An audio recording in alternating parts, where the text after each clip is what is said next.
Oh my God, this was the best episode of the season so far. This episode was so good. Fire. Oh. Okay, so this is the best scene in the episode. This is also the best scene in the series so far for me.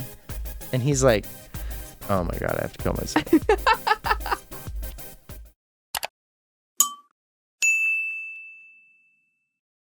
Welcome back to our season 2. We're back. Recap of Beef. You're watching it. Oh my God, this was the best episode of the season so far. This episode was so good. Fire. Really good. Interesting every step of the way. Not very predictable. One of the best cliffhangers that we've seen in a little while. So, absolutely. As always, before we get into this, spoiler alert. We are about to spoil the hell out of this. So if you haven't seen this episode, which it's been several weeks now, get your life together. Go watch the episode, come back, watch this. Here we go. Let's do it. One of the things I love about the show is that it picks up pretty much right where it left off every episode. Right. So we're right back at it like we were at the end of episode 2 with Dr. Kim in Seoul. He's just killed somebody during his procedure. Ruh-roh. And here's what I love. In the middle of this operation, he kills somebody. He calls his wife. Immediately. Yeah, with a room full of people. He doesn't hesitate. He's like, oh, boop, boop, boop, boop, boo. So, honey, we got a problem. Easily one of the best parts of this scene is she's on the phone like, oh my God, you just killed somebody? How many people are in the room with you? And he's like, a few. Yeah, there's like 8 to 10 people in this room. And she's like, well, they didn't ask for the footage of the surgery, the family, right? And he's like, hold on. Did they ask for the footage of the family, the surgery? Did they do that? And they're like, yeah, they definitely did. So they're going to get a tape of this. You're like, okay. Yeah, it's worse than you thought. It's way worse than you thought. They're super dead, and a lot of people saw it, and more people are going to see it. So what do you want to do? Hold on, guys. So she tells him to cancel all of your surgeries for the rest of the day. He's like, okay. And then he hangs up and does another surgery immediately. So that's pretty cool. Terrible. Also, we're finding out more and more that the vibe with this marriage is like she wants him to retire because she knows that he should not be operating anymore. We don't find out till later in the episode a bit more clarity on why she doesn't want him to work anymore. Right. But obviously he's not doing a good job given, the murder. There's some concerns. It's a little bit of an issue, but he doesn't want to quit. He doesn't want to quit working. We also jump right back into Austin, who is at the mansion, remember, the chairwoman grandma's mansion. Well, I want to use your words. I love it. Yeah, so she's a grandma. We get back to Austin, who is at grandma's house with Eunice, who is the translator, right? And I kind of forgot about this at the end of the last episode because grandma was on the phone. She was like, hey, have the boy give you the physical therapy session and just let me know how he does. Right? Because he's actually supposed to be interviewing to be the doctor's physical therapist. So he was going to give a session to grandma to kind of to be an audition. Just to see. And she's like, Eunice, translator, just let him do you. Oh. The title of this episode, The Increasing Flimsiness of Any Certainties About the Future. You know what? It sounds like a Panic at the Disco song. There you go. You know what I mean? Like does. one of those ones that's too long. Here's the thing that I love about Austin in this episode. His Koreanness comes alive. And he looks at this Korean girl's butt in these clothes and is like, what's up? And don't get me wrong, I love a Korean butt, but it's not the kind of butt that a lot of guys go crazy over. Okay? Right. You got to have a specific taste in Korean butts to look at this butt and be like, what's up? This is not J-Lo. But Austin, who's half Korean, is like, Anyang. 안녕하세요. Annyeonghaseyo, yo, girl, what's up? This guy. I love this guy. This is his best episode. He does he does so great in this. There's a bit coming up, and I'm not going to spoil it before we get there, but it's my favorite joke that's happened in the entire season. I'm falling in love with this actor and with this character. He's amazing. He's great. So she says, my hamstring's been a little tight in the hammies. And he's like, happy to help with the hammies. Let's do some hammy help. And he gets on top of her, and he's like, you just say when. Hammy help. Say when. And she does not say when. Man, this surprised me. And he goes even lower. And she does not say when. Then he's fully inside her, and she's like, when? Their chemistry is pretty good. That I'm being hyperbolic and silly. He's not actually inside her. It's hard to tell with the way we have the curtains drawn. Sure.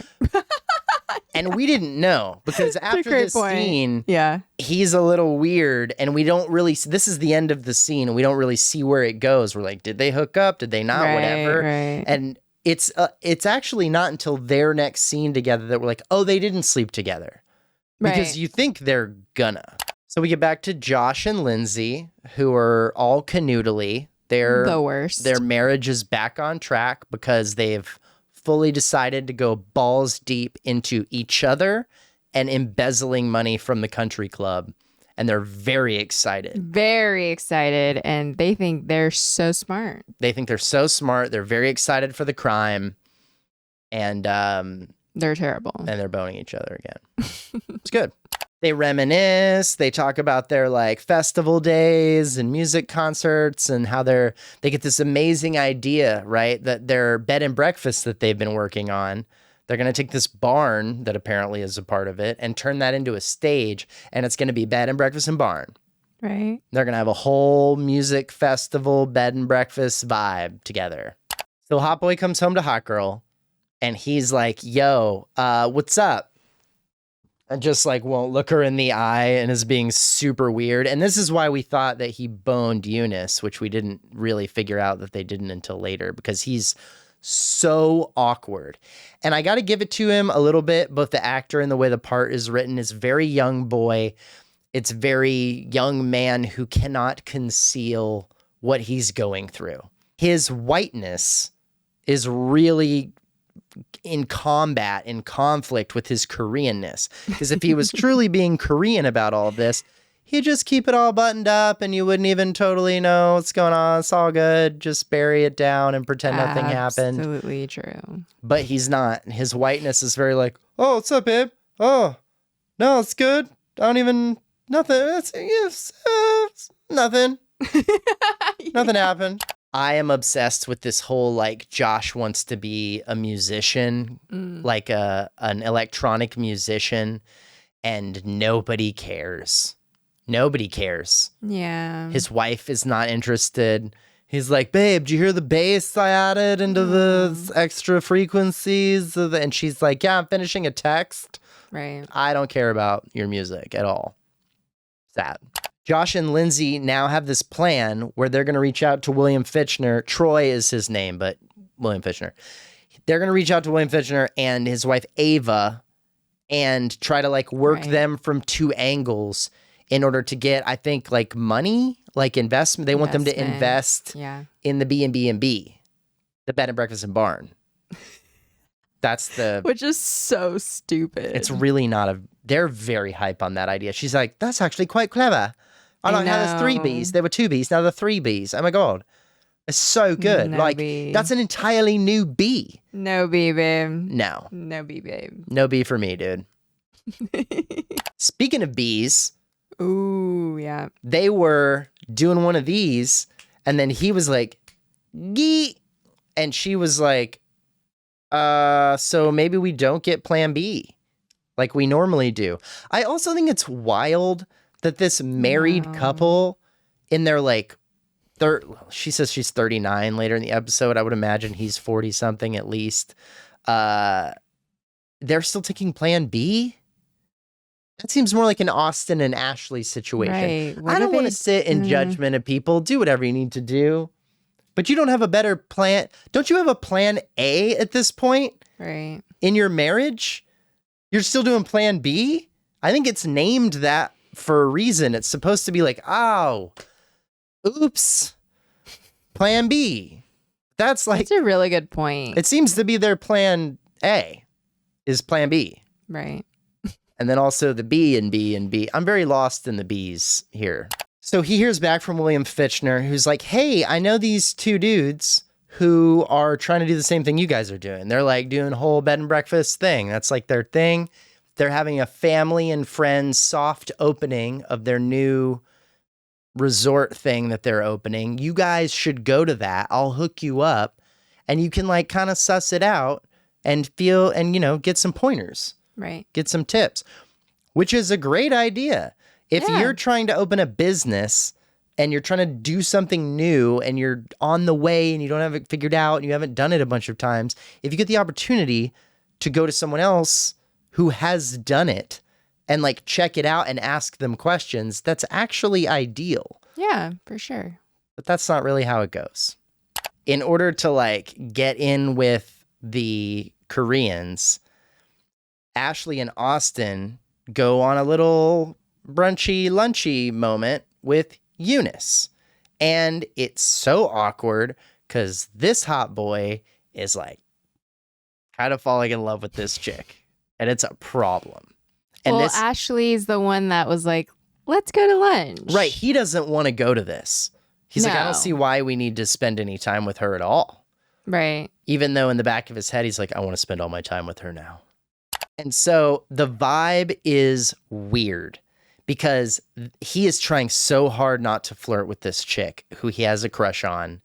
She is trying to be cool, Eunice is, about everything. But she also kind of has a crush on him, but she's trying not to make it weird between him and his fiance. And so the tension between them is bizarre, but they can't help but kind of bond over Korean stuff. And then Ashley is like, what the hell is going on here? You can tell in the back of her head, she wants to be like, excuse me, babe, what is happening right now? Yeah. And I really do feel for her because I haven't really dealt with this directly. But man, when you're dating someone, she mentions in this scene, she's like, I've never thought of us as a multiracial couple. Like she doesn't think of his Koreanness very often. It's like an afterthought for her. But now there's a lot of Koreans around. Yeah, and which there's is this very pretty, very educated, successful, rich Korean girl who likes her fiance.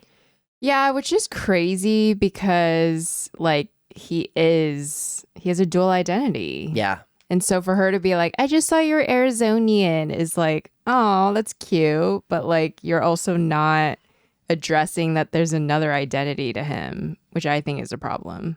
Yeah. These two people, and this is part of, I think this is just also part of being young. You're young and you just sparks fly really hard all of a sudden. And they had this intimate moment where they were like Right. touching each other and they got like this close and stuff like that. And so they've broken that physical intimacy barrier already. Right. And they're vibing and they want to get to know each other and talk about being Korean together. And this white girl is like, hello? I'm also here? What are you? But they're also engaged. I know. Yeah. That's why this white girl's like, Right. oh, I'm sorry. Should I just I'll take off and you guys can have a fucking date together, dude. Great. Right. And she's the one that made this happen. She's the one who hooked the whole thing up. So speaking hypothetically, grandma meets with her chief counsel of her business in Korea. It also seems like she is just bouncing back and forth between Korea and California, like kind of very fast. Yeah. She's taking she's got a private jet for sure. She's going very quick flights.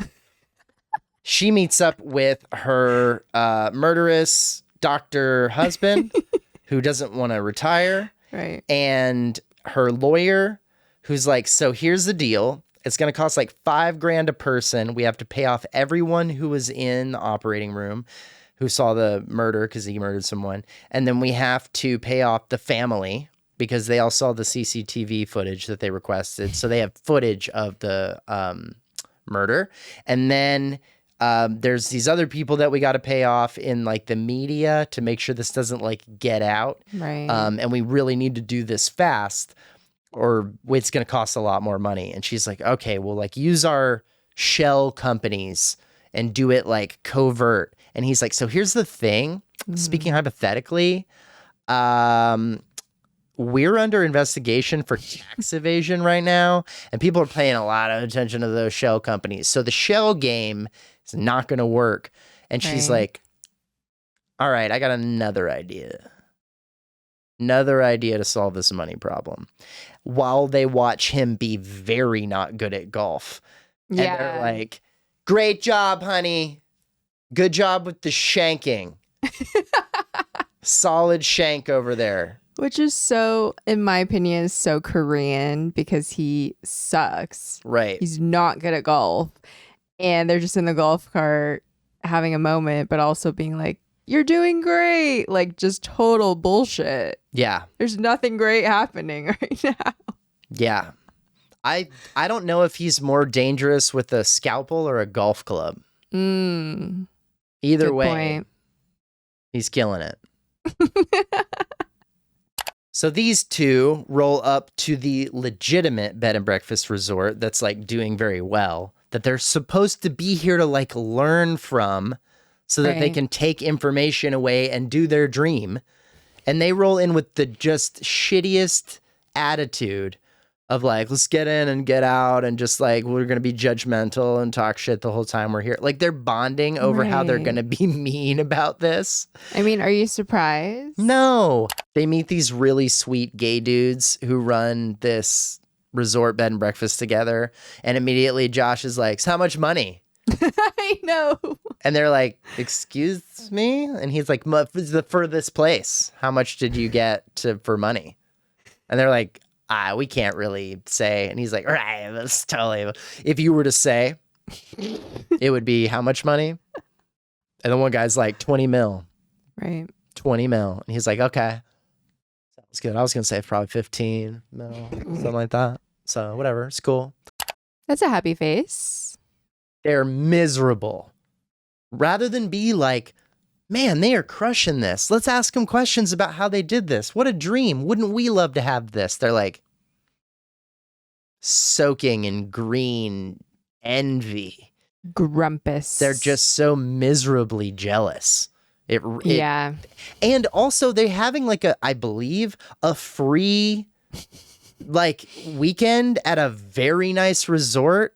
And rather than like enjoy that and have a good free night, they're miserable. I know. I would love to go there. Oh my God, we would have a great time. Yeah. We would do every little thing that they judge. They're like pasta making. Ugh, so lame. Let's get out of here. They're having a bunch of stupid classes tomorrow. Let's go home. Yeah. And you know what? For the record, for those who don't watch, I hate pasta. I'd still take the stupid class because I'm married to an Asian lady. So you go to noodle class. Right. That's just what you do. I love pasta. Yeah. And I care about you. Oh, thanks, babe. Yeah. These people suck. Eunice has a private Instagram account, right? She finds her Instagram. She hits follow on the private account. It says requested, and we wait. Right. All the girlies know what this is about. Austin continues to be super weird. And the truth is, it's all just one thing. He's not addressing one single truth. He met this new chick. He's into her. She's Korean. He knows that's going to make his white fiance uncomfortable. Yeah. And you can't hide that. Like, she clearly felt it at that lunch. You could hide it. He can't. Some people can just hide it and be like, I'm just not going to show that. Yeah. It's true, but it's hard. It's hard. It's real hard. Big time hard. This is one of my favorite shots of the show so far. The way they have this divide. They're in this beautiful place and they couldn't be less happy. She's got this blue pool. He's got this warm light but his phone reflecting on his face. This is beautiful composition. Really, really good cinematography. It's just such a bummer that they're in such a beautiful place and they're so miserable. It happens in bad relationships. You can be in the most incredible situation and place, and it doesn't matter. It doesn't affect the fact that you just are so unhappy. It's just so sad. I agree. Pause it here before he finishes the word so we can publish this on YouTube. He writes the F word on this beautiful stationery. I mean, it looks like this piece of paper probably costs like $100. And you find out that the pen he's writing with that's left in the rooms is a $500 pen.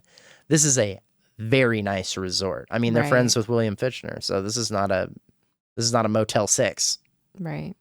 And it ruins their whole trip. They decide to leave early in the morning. Some guy sends free stuff to their room. They're like, get out of here. We don't even want it. Right. Get your free shit. Get out of here. They're absolutely miserable. And really the reason is because this place is exquisite. And it's everything they wish they could do. Right. And they're overwhelmed with the fact that they're realizing they'll never have the money or the resources to make this, which is what they wish they could make. Ashley sneaks into Josh's office to get the physical therapy certificate back because Austin's like, I don't want to be a physical therapist anymore. He's trying to get himself away from Eunice completely so he can stay out of trouble. Smart. Yeah. And she's like, okay, fine. I'll sneak into the office and get the physical therapy thing that I forged back so that it's not a problem. And she finds a card that was given to Josh because his mom died. And she's like, wait, Marta Diaz, that's the same name that was on that invoice for $5,000. Huh. Zoinks. Okay, so this is the best scene in the episode. This is also the best scene in the series so far for me. Austin, without telling Ashley, goes back to the mansion, schedules a meeting with Eunice, and he's like, I would like to rescind my application to be a physical therapist because he's like, that's bullshit and I feel bad about it. But he's like, check it out. I got something for you. I actually found some wasted money in the whole country club situation. You're going to love this, Eunice. Check it out. Apparently, we are spending thousands of dollars on the mist. And she's like, what? And he's like, yeah, in the morning, there's mist everywhere. And it's very impressive. Don't get me wrong. It's beautiful. But I've found these invoices, $5,000, $5,000, like it's like 10 grand a week we're spending on the mist. And she's like, and he's like, forgive the typo. There's a typo on the invoice. It says MISC with a C, but I'm assuming that's supposed to be mist. Right. We're paying someone named Marta Diaz to come in every morning with her mist team and cover the golf course in mist. And, as beautiful as it is, this mist, I don't think we need to be spending 10 grand a week on it. What do you think? Right. And Eunice is like, I think that's short for miscellaneous. MISC. And he's like, oh my God, I have to kill myself. He's so embarrassed. He's so confidently is like, all this mist money, it's a mystery to me. Right. It is really cute how confident he is about it. And then she's very like, oh, it's even worse. It makes it even worse for him because though he's a doofus, she's like, oh my God, she's into him. You're so hot and so cute and so dumb. And I find it very charming. And she's so not. Like, she's incredibly so smart, intelligent and successful and rich and all the things I said before. And she's everything that Ashley isn't. I know. I mean, they both seem smart. Ashley, for someone who's like uneducated, does not seem like a dumb person at all. She seems very smart, but she's not rich and she's not successful. Right. And she's not Korean. Yeah. And women love to be compared. So isn't that you guys like love that? We love it. Right. It's your favorite thing. So they go to grandma's office and she's talking to her lawyer, and they immediately, just like I said in the last episode of this show, they crack Josh's embezzlement scheme instantly because they're like, you're paying yourself to your dead mom's account $10,000 a week in misc. And they immediately figure it out. And they tell grandma, and she's like, oh, I'll take care of this. Right. Also in this scene, we see that her husband, the doctor, has tremors. So probably Parkinson's or some other neurological or adjacent issue. And that's why she's like, you need to stop being a surgeon. You can't keep your hand still. That's kind of the only thing you're supposed to be able to do. You need to be able to like see and keep your hand still. Or you can't be a surgeon anymore, man. Right. It's a completely ridiculous argument, but he does not want to quit. So this dynamic is really interesting because the wife is like 20 years older and he doesn't want, or he still wants to work. And she's like, you need to retire. And he's like, no, I'd rather go to prison, like turn me in instead of retiring. So what we're seeing here is like a power dynamic where he feels like he still needs to work. He needs to be the provider. And she's a billionaire. So like she doesn't need him to do anything.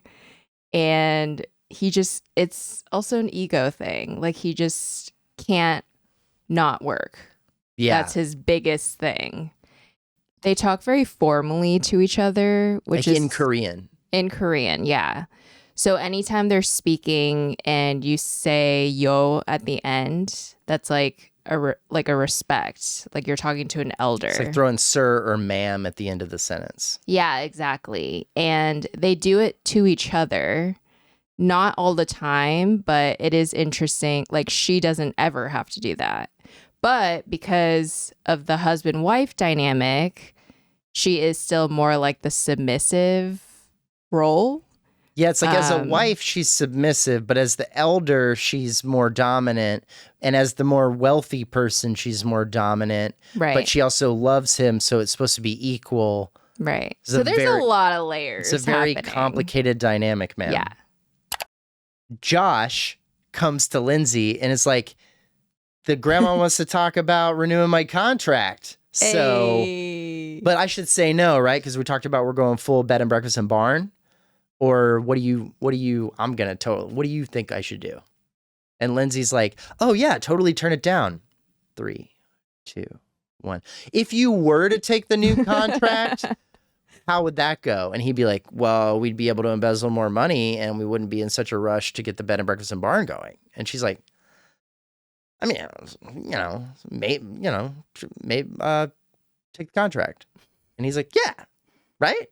So we gotta, yeah. It totally takes the contract. Yeah. Okay. So, all right. I'm going to talk to her on a Zoom call and we're going to take the contract. Great. Yeah. Yeah. Yeah. Why not? You know what I'm saying? I take the contract. Okay. So he hops on a quick Zoom with grandma and she's like, hey, how you doing? I'm kidding. She jumps straight to, so you're stealing from me, right? And he's like, what's that? And she's like, Marta's your mom? And he's like, Marta's your dead mom? Yeah. And you've been writing checks to yourself through your dead mom? And he's like, so I'm going to pay you all that money back? I can't wait to pay you back. This is going to be so great. Lindsay starts having a meltdown behind the camera, like, oh my God, we're so smoked. And she's like, so here's the deal. I love that you're going to pay me back. Also, you're in my pocket now, bitch. Bow. You bow to me. You bow to me lower. You bow to me lower. You bow lower to show respect in Korea. And he literally, like, he's out of frame in the Zoom call. Just like, I can't, basically, I'm in my 40s. I can't actually go any lower than this. Is this good? Do I say yo at the end? Ashley comes home to Austin, who's in a great mood now. He's been like in a terrible mood every time she's seen him and like won't look her in the eye and stuff. And he's like, what's up, babe? Totally making dinner. How was your day? What was your favorite part? Like he's super boyfriend now and he's all hyped. Oof. And then let's show this. Gets a text from Eunice facing him. She sees that that's who it is. And he's like, oh yeah, babe, just making dinner. Everything's great. I'm really happy now. And I think things are going to start working out for us, you know? Anyway. Oh my gosh. Ding. Flips it over in front of her. Doesn't take the text. Doesn't address that he knows who it's from. She knows who it's from. And just flops it right over. Anyway, babe, let's have dinner. It is one of the worst feelings when you're experiencing that and you're in Ashley's shoes. Ooh. Ooh. Dude. Side note, this song is so great. Clarity by Zed. And it's just this whole soundtrack in the season so far has been amazing. Yeah, it's not like my go-to type of music, but I've been enjoying it. I think it's fantastic. It really fits the show. I love it. So Josh, in his role as I'm going to keep being the general manager of the country club, calls a surprise like end of day meeting with the whole staff. Grandma's here, Eunice is here, and surprise, who's sitting up with the staff next to Eunice? Austin. Hot boy. And Hot Boy did not tell Hot Girl that he's going to be sitting up with the people at the front. And who works in the office? Ashley. Is she sitting up at the front? No. Austin is sitting up at the front, much to his shitty grin. So Ashley is like, what the hell is going on right now? Hot Boy was being weird. Now he's being cool. And he's getting this text from Homegirl. And I'm not... Someone's not telling me the truth here. And what I want to point out, too, as just a plot thing, and we pointed this out as we were watching the episode, every single person almost in this episode, except for maybe Eunice, but not even really, everybody's being super fake. They're all lying about something. Lindsay's pretending to be cool with stuff with Josh. Josh pretending to be down with stuff with Lindsay. Even Grandma is not being straight up with her husband. Husband is not being straight up with Grandma. No one's being straight, right. But Ashley's actually just being normal. Mm-hmm. And she's being honest and she's being transparent. And at countless situations with Austin, she's like, what? And she questions him about stuff and he's evasive and super fake with her. No one is being direct. I really think that if you acted like this, like I was in Ashley's shoes, I would think you're on drugs. It would be so out of character for me, you mean? Yeah. Like just the up and down swings is just crazy. Austin looks at Eunice like she hung the moon earlier today. And it's just like, wow, what an incredible woman. It's like your fiance is right over there. It's like, he's hello? like, yeah, in a minute. Hello. In a minute. I'm looking at the Korean girl. This is where it's announced that not only is he going forward with lying about being a physical therapist, through Eunice, Austin has worked out a deal where he is going to help completely renovate their fitness and wellness part of the club and like build them a new gym and stuff like this. So he was making the case to Ashley, like, I'm not qualified to be a physical therapist. I'm not going to lie about this for you. Okay. Right. And then all of a sudden he's like, I'd lie about anything for you, Eunice. No. What do you want me to lie about? I'll lie about anything. I'll lie about anything, please. And do you notice that this whole scene, he holds a pillow over his erection?